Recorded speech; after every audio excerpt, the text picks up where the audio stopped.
Ito po yung literally Dumangan store. Kwento natin, bago po naging isang estate ito or naging resort or leisure park, nagsimula siya dito. Tingnan natin kung anong meron sa bar. Yeah. Hiniba ko ang mga konsepto, di ba? Okay, parang ano yan, bahay ni Princess Sarah. Nung araw na, itong area na to, kulungan ng kambing. Kumbaga, yung structure niya, minintain namin. Tapos sabi ko, parang gawa ka ako tayo ng iba namang look. Coffee area, alfresco. Alfresco. Yes. Isa sa mga pinagmamalaki nyo is the glamping modern kubo. Yes, modern kubo. Yeah. We name it after to Lolo Basyo. Okay. Kubo ni Basyo. At syempre guys, pagkatapos natin magpagod, mag-hiking from Caminos de Primavera, we really deserve a treat from Dumangan.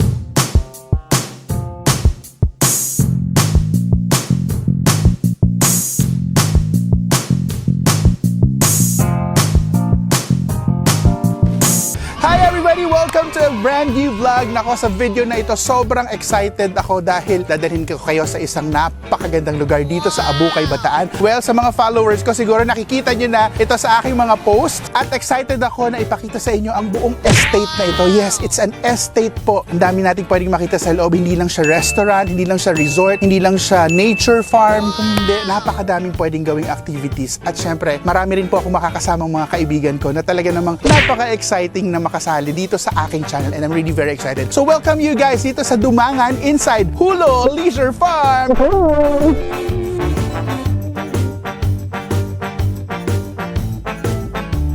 Okay, syempre after mga safety protocols, guys, hindi lang po ako nakamask ngayon para lang maging masaya ating kwento at nakikita nyo, chubichika ako. Pero nag-underwent po ako ng temperature check. Ako, nafe-feel ko na yung nature vibes. Kasama ko ang aking napakagandang kaibigan, the one and only mama ng Masa, Mervin De Lara. Mama Mervin is the Operations Manager of Hulo Leisure Farm and Dumangan Store.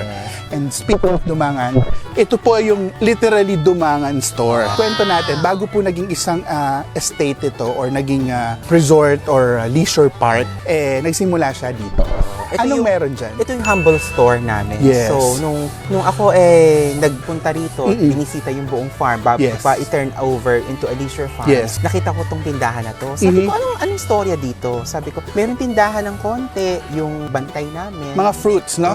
Hindi pa. Anong meron? Parang sari-sari store. Okay. Tapos sabi ko, bakit hindi natin buhayin? Total ka, balak naman pala natin. Dahil magaling ka namang magbuhay. Yes, alam mo yun. Binubuhay ko ang lahat. Correct, alright. Ngayon, sabi ko bakit natin ayusin, buhayin natin yung energy niya. Pero ang titinda natin, kasi as you have said, sabi ko na magtitinda lang ako tayo ng papaya, dragon fruit, o kaya anything. Because yung mga yan, meron dito sa loob ng farm, mga fruit-bearing trees, diba? And from then on, nagsimula kami way back, inayos namin tong farm during the pandemic, parang nasa June. So naging, naging product ng Pampanga.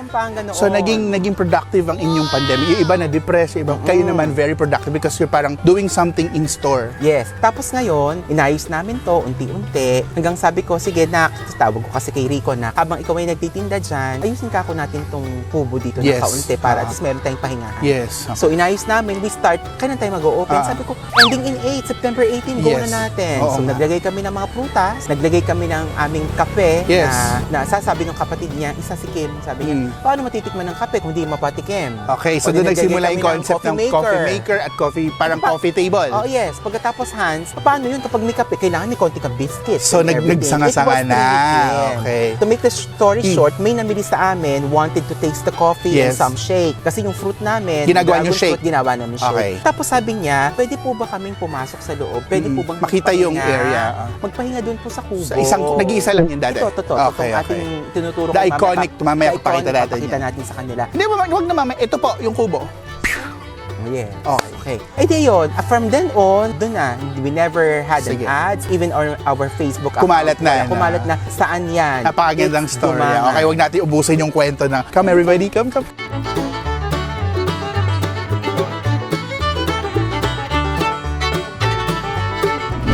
Welcome to Dumangan Store. Ang ganda, no? It's a sari-sari store concept, guys. Yes. Souvenir shop, nature-inspired products, organic products, no? Sige, Mama, show us over ano yung mga available natin dito. Yes. So from at your back, no, we have the local products na gawa sa atin. Hindi naman sa sinabi ko na dito, taga Bataan kami, exclusive na to dito. We have also suppliers na from all over. Basta kaibigan pasok siya sa ano eh, no? This one we have the citronella candled. Maganda yan sa lamok, diba? For the lamok kasi nga farm, lamok, yes, diba? Tapos ito, meron kaming mga yung insect repellent spray, na peppermint which is very spray. important. Tapos, okay, meron din tayong mga malalaking lamps, mga suklay, oh. Anything organic, anything natural, diba? Tapos here naman, Hans, has something to kasi do. gumagawa kami ng chili garlic. Okay. Ito yung Wow, masarap yan sa chili mga, garlic oil. kahit sa rice mo lang ilagay, no, mama? Ito naman, anak, Is that honey? honey. Organic. Sigurado ka na ang pulot-pukyutan na ito, eh talagang organic raw. Hindi yung nabibili commercially na minsan may halo. Yung mga kaibigan nating taga-taas, mga aitas, sila talaga Gumagawa. So, derived from the freshest of the bees. Si Bernice naman, Yes, Urero cookies. Ang concept talaga ng store, mga local products, no? Tapos kung baga pag pumunta ka dito eh damang-dama mo na galing ka sa nature. So, I believe wala po silang harvest ngayon pero yung mga frutas ganyan nakalatag. Kaya lang po off-season po ang ating dragon fruit. Pero hindi pa tayo tapos, guys. Punta naman tayo sa mga cabanas! Guys, yung nasabi namin sa inyo na yung cabana that started it all, yung nag-iisang cabana ngayon, very iconic na dito sa Hulo Leisure Farm. Ito po yon na nasa likod natin. Yan. Siyempre, ayaw naman natin starbuin sila kuya na nagdadine dyan. But tell me about it. Ano yung paano ito? Nag-evolve. Yes. So, ito yung sinasabi ko sa inyong kubo na cabana or kubo ni Dumangan. Dumangan nga pala is the god of harvest. Yes. Okay. We have the epic belief here in sa atin, mga taga-Central Luzon. Na inaalay. Siya yung Kumbaga, nag-oversee. god of deities. Huwag mo sasabihin diet pag nakatingin ka sa akin. Masakit. So dito nag-start ang lahat na sabi ko nga sa inyo kanina, yung may client lang or guest na nag-picture. Tapos ayun, through social media, kumalat na. discover na kami. Oo, sabi nga natin, last 2020, ito yung pinaka-iconic. And from one cabana, Instagrammable. nakagawa ulit kami pa ng another 6 cabanas para at least mapagbigyan din yung ating mga... So parang instead na ordinary table lang sa inyong restaurant, naglagay cabana na ng mga siya. maliliit na, So na it's not cabana, this is the main cabana, maliliit na kubo or kubo-kubo. kasitas. Yes, Come just on. to make your dining experience mas memorable. At saka mas Instagrammable. Fun. Yes, so come on, itour na natin yung buong estate ng Dumangan. Until yung Dumangan, nakikita ko, hindi lang siya kubo-kubo, parang in-effortan din yung yung landscape, yung plants, because it's you, being the plantito. The original. Plantita. Plantifatica. Plantipatica. Hindi kasi totoo lang masyadong mahal ang mga halaman ngayon. So hindi pa kami talaga for the landscape. But I can see, wala pa kaming budget. yung nakikita natin, tusok lang na, yung mga tumutubo kung saan-saan, but it's well manicured. Like this one, it's a pandan, no? Tama ba ako? This one is ang pandan variety, pero ornamental Irish na siya. This one is the alocasias, the elephant ears. Wow. So yun, kaya sabi ko nga, hindi pa ho kami nag-landscape nito. I'm proud to say, kasi nga, masyado pang mahal ang mga halaman. So everything that you see here is parang kung ano yung meron. Kung ano lang meron. You just make the most out of it, diba? Kung may dagdag lang ng konti. Around the estate is yung mga sinasabi ni Mama ng mga kubo-kubo. So it's like cottages, diba? So we have there the Casanova. So yun ang dating fertilizer area namin. When it used to be a farm. Yes, Okay. yes. Itong grounds na to is kambingan lang to ng araw. Wow. Ang dumi-dumi nito. Ayoko ng masikip. Ayoko ng mabaho. Ayoko ng putik. Hindi ko nga akalain magkakaganto siya. So you mean to say this is really kumbaga transformed from a livestock farm into a leisure farm? Kasi yun ang din ang gusto ng aking ate Helen at saka ng Kuya Raul. Ang maganda dito, may privacy bawat guest. Yes. So they have their own cabanas, diba? So we're reaching now the kitchen area or the bar area. Okay. So sir, ito pa rin ang standard natin dito. When we have guests, they are welcome with drinks. So ayan po, Sir Hans, tikman mo ang aming... Thank you so much. We have, this is the mango puree that we harvest from our mango trees. Cheers, guys. Diba? You see that? Ay, di pala. Yan. Ito, yan. This is your standard welcome drink. Standard welcome drinks namin to sa mga guests. Pagpasok ng guests namin dito, lalo na sa mga naka-check-in sa mga villas, we have standard drinks for them. Sarap. While they're roaming around, very refreshing din. Kasi we have a lot of, 35 mango trees for the whole estates. Tapos Bilang na bilang mo ha. Siyempre ako. Tingnan natin kung anong meron sa bar. Yes. Iniba ko ang mga konsepto, di ba Okay, na? parang ano yan, bahay ni Princess Sarah. Nung araw na, itong area na to, kulungan ng kambing. Kumbaga, yung structure niya, minintay namin. Tapos sabi ko, parang gawa ka ako tayo ng iba namang look. Coffee area, alfresco, yes. Saka yung refreshment area. Bango, Kaya may iniihaw. tingnan mo Mamaya natin matitikman siya. natin yung mga pagkain na meron Tapos, sila dito. ayun, kaya sabi ko, gawin na lang kako namin na to. Kaya andito na ang aming office, maliit na office, ayan ang aming bar, Yes. tapos ang aming kitchen, stock room sa taas na pwede Okay. ring kwarto. Okay. So, ayun, from this point, guys, alam mo, isa sa mga, narinig na natin yan, no? I mean, much have been said and posted about Dumangan. Isa rin ako sa mga nagpo-post niyan dahil I'm really very happy and proud of this, sa masasarap na pagkain and whatever na ino-offer nyo. Pero mas excited ako kasi nabalitaan ko at mai-experience ko that you already have accommodations. Yeah. Diba? Coming holiday season, we're going Pwede to na, open na. it up. Oo, And kasi I nga, believe talagang pinaghandaan at pinagpaguran at pinaghirapan ng inyong mga accommodations. medyo kasi hesitant pa tayo nun during the MECQ. Yes, before kasi restaurant lang siya Yes. and store. Eh ngayon, siguro sa dami nang nagre-request na rin. So, yung aming rest house talaga na turned into an accommodation of Yes. 10 person. The Casa Salud, pupuntahan Yes. natin mamaya. Yung aming old piggery turned into ang events hall. Doon ako excited. Oo. And for you guys, para sa kaalaman lang nila, no, kung wala mo nagtatanong, pero papaalam din namin. The reason po kaya nandito rin kami ngayon is we will be using the Celso Tagle Hall. Celso Tagle Hall, which is named after the father, of Ate Helen. Tita Helen Ronquillo. Yun yung kanilang function hall, which is very interesting because it used to be a koral ng baboy Koral. na ginawang function hall. It's really magic. You have to see that, guys. So, from this place, no, punta na tayo doon sa kanilang mga accommodations. Road to Caminos de Primavera, which is the creekside accommodation. Ito yung sinasabi natin, the way to the spring water villa. That's why it's in Spanish, it's Caminos de Primavera. Actually, Okay. ako yung nagbigay ng idea. Sabi nga nung may-ari, masyado daw mahaba. Oo. Pero sabi So, ko, mas nagkakaroon ng statement. Ang medyo, kumbaga, sacrifice lang dito kasi. Oo. Medyo pababa siya since it's a 108 steps. Nako, Going down, pwede pala ito sa mga nagpenitensya. kapag hoodie. Yes, oo. Pero Pero alam mo na kung bakit ako nag-slim down, so I should be here every day. Yeah, I know. Okay. Pero guys, hindi na namin kayo isasama kung paano bumaba kasi baka gumulong yung camera.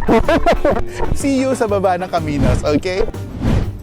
Paghalataan ng edad. Along the way, guys, meron tayong stop dito, which is, isa sa mga pinagmamalaki nyo, is the glamping modern kubo. Yes, modern kubo. Yan. We name it after to Lolo Basyong. Okay. Kubo ni Basyong. Okay. So it's good for 2 to 3 person or 2 to 4. Usong-uso ang glamping ngayon, di ba? As you can see, para siyang tent na solid. Tapos pag pumasok ka, it's air-conditioned. Pasok kayo. Okay. So, maliit lang siya, cute lang siya, pero nice siya with sofa bed. Tapos, So pag if you are couple, Nax, ang ganda nito. Honeymooners. Honeymooners. Sana may cortina para nakita yung... Hindi, meron naman siya. Ganun ba? Kapag Baka naman pag nag-hawag kayo dito, pag-gising mo, nakatingin na sila lahat. ayaw mo na. There's a Okay. show. Come on guys, look at this. And you'll see the rice fields. Diba? So pwede ka muna din magmuni-muni, you could just stay all day. Kasi ang ganda niya, galing tayo sa taas, may music, may mga tao. Dito napakatahimik, Diba? you'll just hear the sounds of nature, diba? So yun, ito po yung kanilang what they call this kubo. Kubo ni Basyong. Kubo or ni the Basyong. modern glamping. Okay. Pero wait, There's more. Come. Kaya pa? Yes, struggle is real. Pero worth Kapag it. naman kasi mga, alam mo na, kapag mga gantong mga resort, alam mo yung mga aura, di ba? Yes. Okay.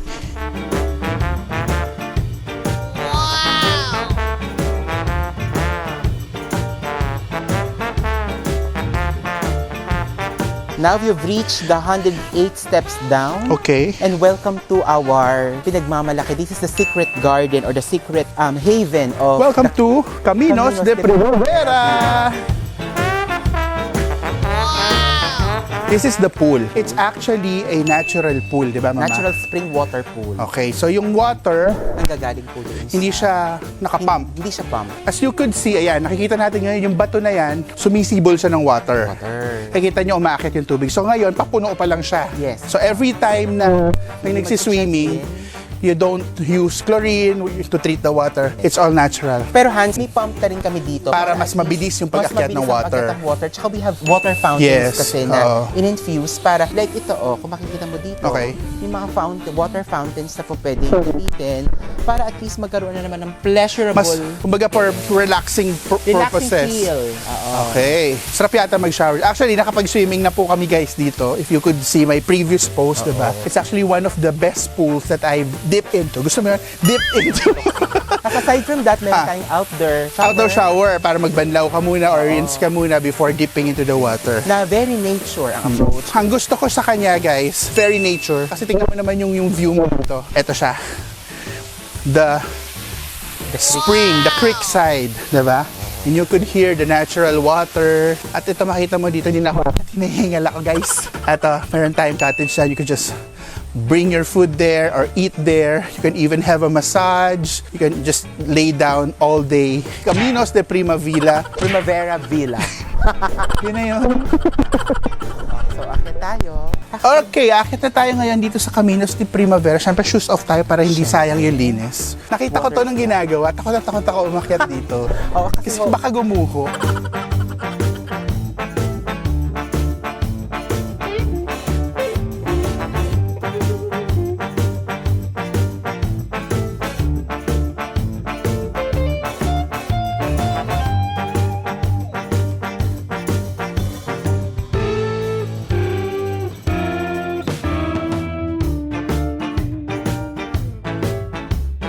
Ngayon pupunta naman tayo sa newest attraction or villa dito sa Hulo Leisure Farm. Anong That was pangalan the niya? Casa Aurelia Infinity Villa. Casa Aurelia Infinity Villa. Napakagandang pakinggan. So, huwag na natin patagalin pa. Akyat na tayo. Ulit. Akyat na natin. Come on, come on.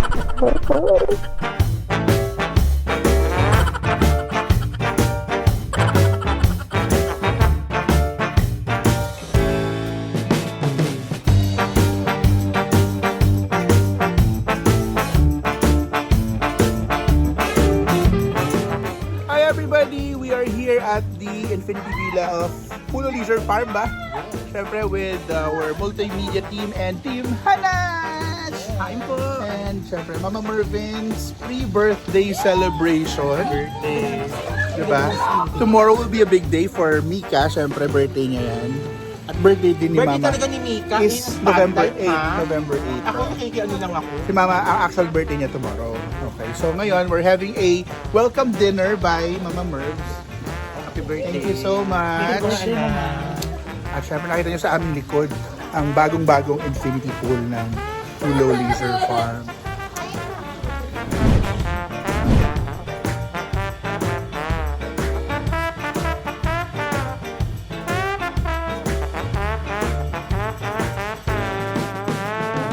At syempre guys, pagkatapos natin magpagod, mag-hiking from Caminos de Primavera, we really deserve a treat from Dumangan. Kaya nandito sa harapan namin ngayon ni Mama Mervin ang kanilang bestseller. Actually, lahat naman bestseller, di ba? Pero ito yung ilan sa mga favorite nating in-order every time tayo na nandito sa Dumangan Restaurant. At syempre, serve dito sa Casa Aurelia Infinity Villa. As you can see, bagong addition. behind us is the magnificent view of this villa. This is what we call Mamada Banana shake. Banana shake. Tapos, We have the melon shake. And this one is the buko. The buko shake. The buko shake. Actually, the signature Dumangan shake is the what's that? The Sampag. dragon fruit. The dragon fruit, Oo, yes. Kaya lang, off-season na siya ngayon. Oo. Pero yun talaga ang bet na bet dito sa amin. At saka yung santol shake namin. I like santol that shake. also. Pag in season. In season. Oo. Ngayon, meron tayong mga... Ito po ang aming signature na lumpiang Shanghai. Pero chicken po ito with mushroom and cheese with cilantro. So for those of you na hindi kumakain ng pork, pwede na pwede. Yes. Sige, and then that one is the This one favorite is ko the yun. traditional lechon kawali, pero infused with herbs at saka habang binoboil siya, kaya kumbaga Wala nang lansa. Tapos na- nanunuot pa. Yes. Diba? Siyempre, nothing beats our adobo, Adobo, na bestseller talaga. What's a Filipino restaurant? Without- Sorry without adobo. Oo, without adobo. Siyempre, dito sa iyo ay ang bangus ala pobre, pero hindi pobre ang lasa. Sabi ko, gagawa din ako ng Richella Boom Boom na bangus. Yes. Tapos ito yung pansit Dumangan or pansit Ito yung signature. Yes, para pansit siyang niya. bami namin. Bami sa Iloilo. Sa Iloilo. Pero ito naman Ay, Bacolod, I mean, sorry. Yes. Pero ito naman is combination of, yun nga, the meat. Pansit canton and bihon and meat and whatever. meat. Pwede Ito, the best to. Super sarap. Best. Siyempre, what is Mervin De Lara and Hansi without Thai inspirations? Yes, right. This is what you call the... This is the sweet and spicy Tilapia. Thai chili tilapia. Yeah, okay. So very, very kompleto kayo, no, mama, no? Hindi lamang po sa dinner, breakfast all day. Tapos aside from that, meron din kami mga set menus for good Yes, content. kunwari nag-outing kayo dito or nag-reserve kayo dito, you could request your meal. That's one thing unique about we can customize Dumangan. meals for you. Pero ang sinasabi ko lang po dito sa amin sa Dumangan, sa Hulo Leisure Farm, pagkain Filipino po ang aming siniserve. Kasi Filipino we lang, hindi wanted- Filipina. We wanted the best of our traditional Yes. Filipino food. Home Kasi cook. Home cook. With the experience of this, Yes. you know. With the comfy, homey, and farmy feel. Mga kaibigan, gagalak po naming ipakilala sa inyo ang aming guest on the background. Yeah. Ang team Hana! Ginel, siyempre with Ma'am Helen Ronquillo, ang ating Mamshi dito sa Mamshi Hulo dito. Leisure Farm, diba? Okay, so again guys, if you wanted to have your experience dito sa Hulo Leisure Farm and Dumangan Restaurant, you only have to go to their Facebook page, official Facebook page. Nakita niyo yan, ilalagay natin dito, Dumangan and Hulo Leisure Farms. Mag-message lamang po kayo dyan. Kailangan nyo mag-reserve ahead of time dahil ang dami nilang reservation. Opo, maraming salamat din po sa lahat ng mga ikaw sa'yo, kaibigan ko na makakilala, Yes. na tumangkilik, lalo na sa mga guest na unang nag-post, no? Ng lugar, ng pagkain. Yun, from then on through our social media, yun, doon po kami nakilala. Yeah, syempre, I'd like to say thank you to, of course, Mami Helen Ronquillo. Syempre kay Sir Ricko, kay Kuya Raul, kay Miss Nicky, kay Miss Vina, and everybody here na every time na nandito tayo, very accommodating and Siyempre naman. extension na nga daw to ng aming bahay. Kasi nga, di ba dati Bago nasa Bienetre lang ako, Oo, ngayon, nag-pandemic. estate na. Ngayon, Baka sa nandito susunod, farm estate na tayo. bayan na ang i-organize mo. Kahabol ka ba? Ayoko. Thank you so much. I hope you could find time and experience also this very pleasurable stay, and especially this coming holidays. And sa mga hindi pa po nagla-like at nag-subscribe, subscribe na po sa The Hans D channel. Follow me also on my social media accounts, on my Facebook, Hans D, and on my Instagram, @HansDOfficial. Until my next entry, bye-bye!